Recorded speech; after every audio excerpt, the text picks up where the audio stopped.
Hello everyone, this is Serious Trivia, and today we're continuing our Zhuge's Regency Let's Talk Lore series with episode 3, titled The Battle of Dongxing. Before we get started, here's the answer to our trivia question from the end of our last episode, and be sure to stay tuned until the end of this episode for a brand new trivia question. Now last time we ended as the Kingdom of Wei, under the control of its new Grand General Sima Shi, officially declared war against the Kingdom of Wu in the year 252.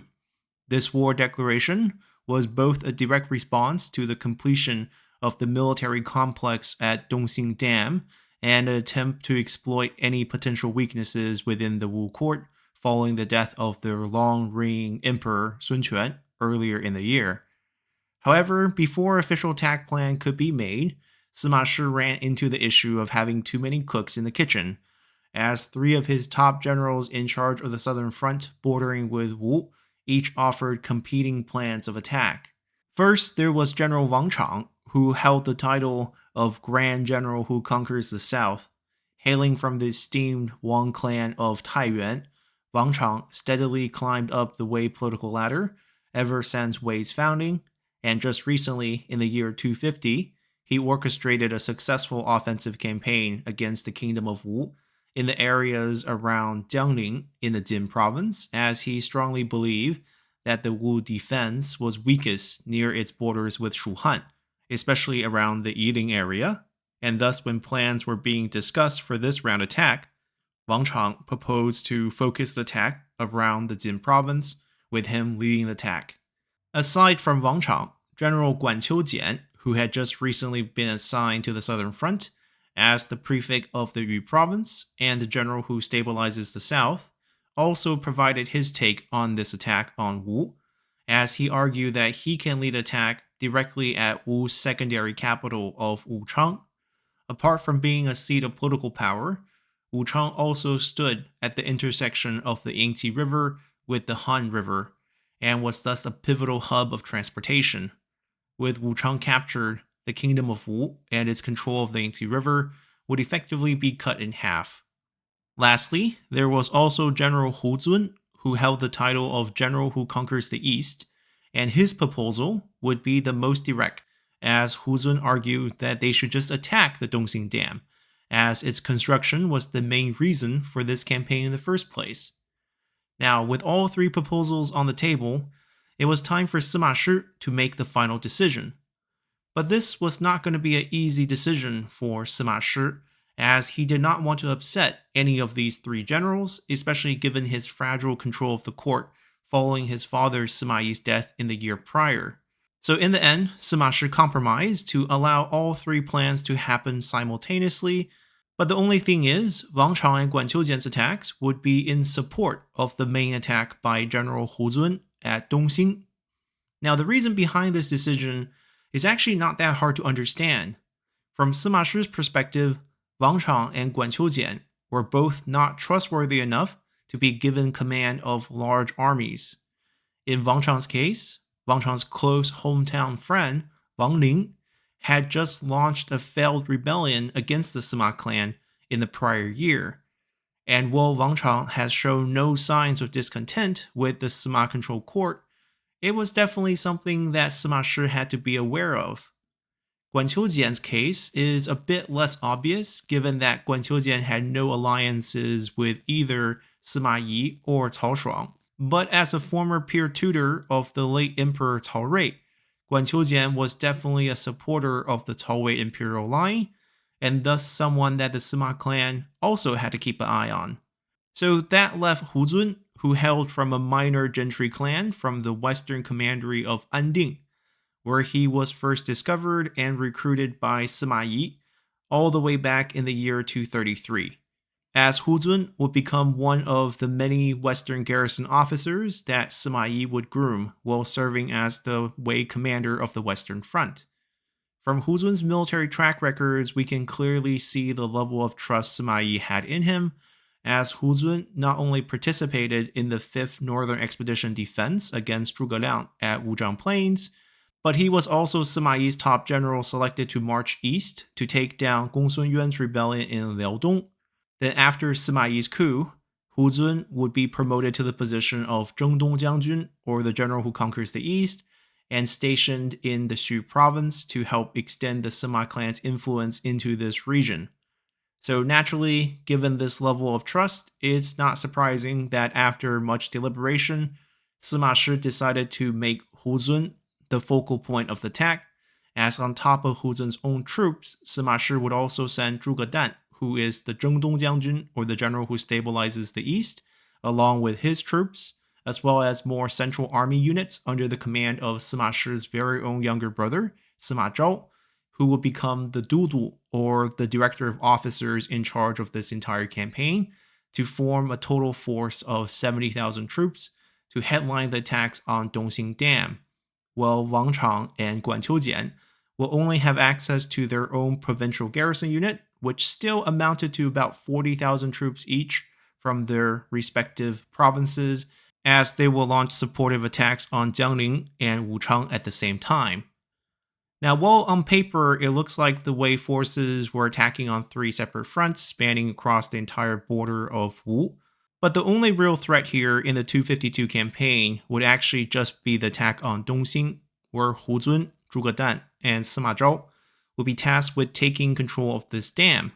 And to achieve this, they would have to siege and control the two forts that are constructed on both sides of the dam, as well as dealing with whatever reinforcement unit that Wu will send. One important factor here that we have to consider is that when these plans for this campaign was finalized, it was ready early November of 252. So even with the relative warmer climates of the south, winter was fast approaching, and given the vast distances between the three fronts, these three attacks were never going to be truly synchronized, as the main attack on Dongxing would occur first in early November, while the western and central fronts would take until early December to fully set up. Now, when Hu Zun's vanguard forces arrived at Dongxing, facing him was a Wu defense that had only 2,000 garrison forces divided equally between these two military forts that are placed on each end of the Dongxing Dam. The western fort was commanded by General Quan Duan, while the eastern fort was commanded by General Liu Lue. And both of these generals were second-generation relatives related to high-ranking Wu generals at the time, and therefore unlikely to get abandoned by Wu. So knowing that reinforcement would be coming, and given how difficult it would be to take these two forts through a direct assault, given their unique geography of being placed next to mountains as well as having a river in the middle, the Wei army decided to settle in for the long run, as they would first build a series of floating bridges that would connect the two banks of the Rushu River that the Dongxing Dam was built on, as the army would have to split their encampment on both banks of the river to facilitate the sieging of these two military forts located on opposite banks. For the Wu side, after receiving news of Wei attack, Zhuge Ke, who's the acting regent, organized a 40,000 reinforcement army that would immediately set sail for Dongxing. Of these 40,000 troops, the retinues of General Ding Feng, Lu Ju, Liu Zan, and Tang Zi would rush ahead as the vanguard force in an attempt to rescue these two military forts before they would fall. And it is also worth noting here that General Liu Zan's son, Liu Lue, was one of the garrison commanders at Dongxing. Now, because it's winter, the wind in this area blows heavy from the south to the north, which allowed the Wu fleet to quickly sail up from the Rushukou fort at the mouth of the Yangtze River, and by the 19th of November, they reached the area south of Dongxing, where General Ding Feng plotted out their attack plan. Instead of directly attacking into the dam, which is a very narrow choke point with mountains on both sides and a river running in the middle, the Wu forces would attempt two separate flanking maneuvers to surprise the Wei army encamped on the western river banks of the Rushu River. According to this plan, Ding Feng and his 3,000 troops would haul small boats to Lake Chao to the west and then sail up north to attack the rear of the Wei forces, while General Lu Ju, Liu Zan, and Tang Zi would take a mountain path to the west to attack the vanguard Wei forces on the west bank of the Rushu River. Now, despite having to haul ships all the way from the Rushu River to Lake Chao, Dingfeng's fleet would actually complete their flanking maneuver first thanks to the strong winds, as it would take them just 2 days for Dingfeng and his 3,000 troops to appear behind the Wei encampments. Now, despite their speed, this would not be a surprise attack, as Wei scouts easily spotted these ships on Lake Chao long before they landed. But General Hu Zun and the other Wei officers laughed off the Wu attempt, as judging from the size of these approaching small fleet,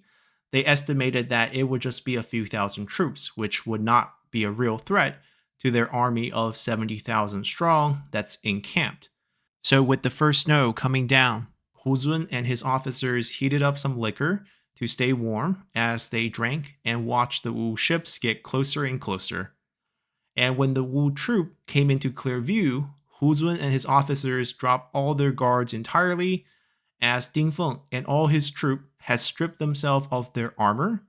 wore only their helmets, and instead of using traditional polearm weapons, they had armed themselves with only a short sword and a shield, as they would all jump off their ships to climb ashore to attack the Wei encampment. Thinking that they're watching a comedy show as these half-naked men march towards their shoreline, Hu Zun did not even alert the rest of the camp or set up additional defenses, as he believed his rearguard unit encamped near the shoreline could easily defeat this laughable attempt of reinforcement.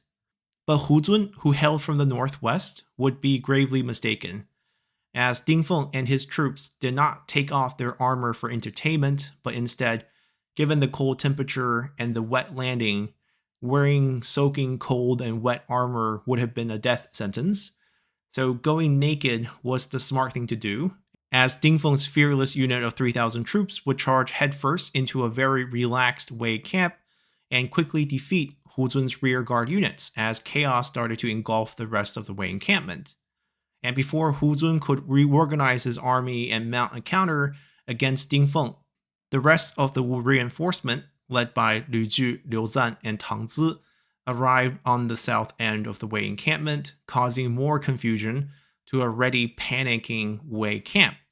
Soon, all attempts of restoring order on the Wei side failed, as troops started to flee en masse towards the safety of the East Bank encampments, as tens of thousands of troops rushed all at once towards these floating bridges.